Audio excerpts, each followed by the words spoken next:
Hi. So 4 years ago, I was a student at Georgetown University living in Washington, DC, and I was pretty homesick. I was doing my master's degree in literature, and I wasn't writing a lot of poetry. It was a year before my first book came out. That was in the works, but I was busy studying things like Dickens and Henry James. And as a result of that, I ended up going to a lot of talks that the Centre for Australian Studies at Georgetown University ran, just to be around other Australians, or to the embassy as well. And one of the talks they happened to run had a climate scientist come in who worked at the Scripps Oceanography Institute in San Diego. And he was giving a talk about the history of Australian involvement with climate science.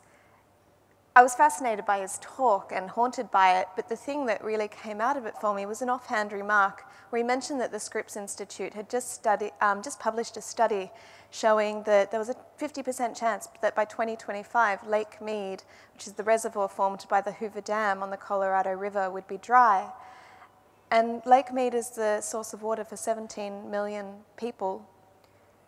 As an Australian, I think that this really haunted me, especially because we've spent so much time thinking about water, and 17 million people is fairly close to our population. So it was something that became an obsession of mine. A year and a half later, I was at the University of Michigan studying for another master's degree, which, you know, what's more useless than one master's degree is two master's degrees, but this one was in poetry.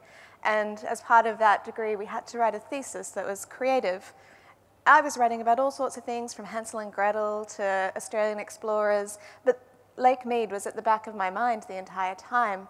And then I picked up John Wesley Powell's book about his exploration of the canyons. John Wesley Powell was a major in the American Civil War who lost an arm. After he lost his arm, he then went into his passion for geology, and he hatched a plan to raft the Colorado River and to be the first person to do so through the Grand Canyon. Now, obviously, doing that with one arm is quite a feat in itself. Doing that in wooden boats is crazy, and he did it twice. He did once in 1869, once in 1871. He lost members of his crew. Some died, some left the expedition. They were down to rancid bacon and silt-laden flour at different points. They had to steal melons from the gardens of Native Americans, but they did it, and it was astonishing. And he wrote in his explanation of this that we glide along through a strange, weird, grand region, and it suddenly occurred to me that that is exactly where my poetry wants to go. I became obsessed with this river. I found a way to make the journey myself through writing a play and getting a grant to do so, and putting that money aside, and interning to run an Arab American Writers Conference.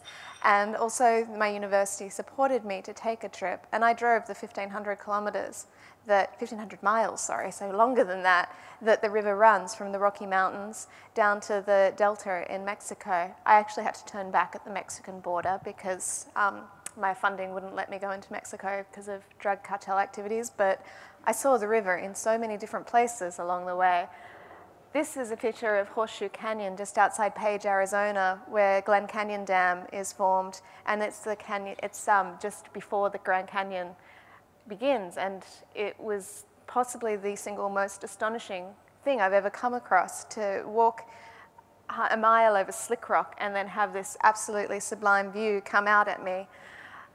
During my trip, I learned about so many other trips, including the first woman to raft through the Grand Canyon who did so with her husband. So it was Glenn and Bessie Hyde in 1928 on their honeymoon, and they were lost. So their boat was found, but they never appeared again. And right before she made this trip, she said to her friend as they were visiting, "I wonder if I'll ever wear pretty shoes again." Another 10 years later, Buzz Holstrom, a gas attendant from Oregon, built his own raft and rafted solo, and was the first person to make that journey alone.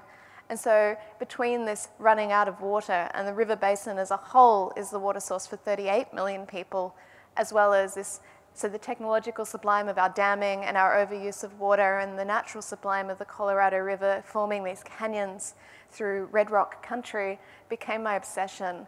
And it has become the birth of what will be my next book, called Ephemeral Waters, that will be coming out next year, and is a book-length poem about the river. I wanted to just reflect on that idea of inspiration, I mean, obviously that to me is the ultimate epic journey, but inspiration for my writing nearly always comes from fear of some sort, because unless you're afraid, you don't need any courage. But also, I'm really interested in the explorers for their foolhardiness. They go with plans for all contingencies, yet still knowing something will come up that they just have to deal with, and that's where the creativity arises.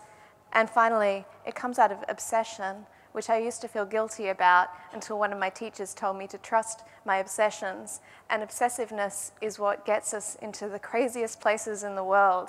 Got to a raft on the river, and to hiking, and to talking with all sorts of people, and now sets up Google alerts every day to hear about what's going on with what I come to think of as my river.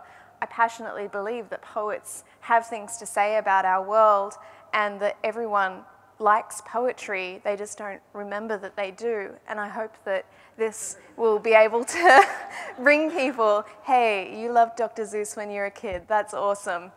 And I just hope that this will bring people back to a discussion about the place that poetry can have in the world. So thank you.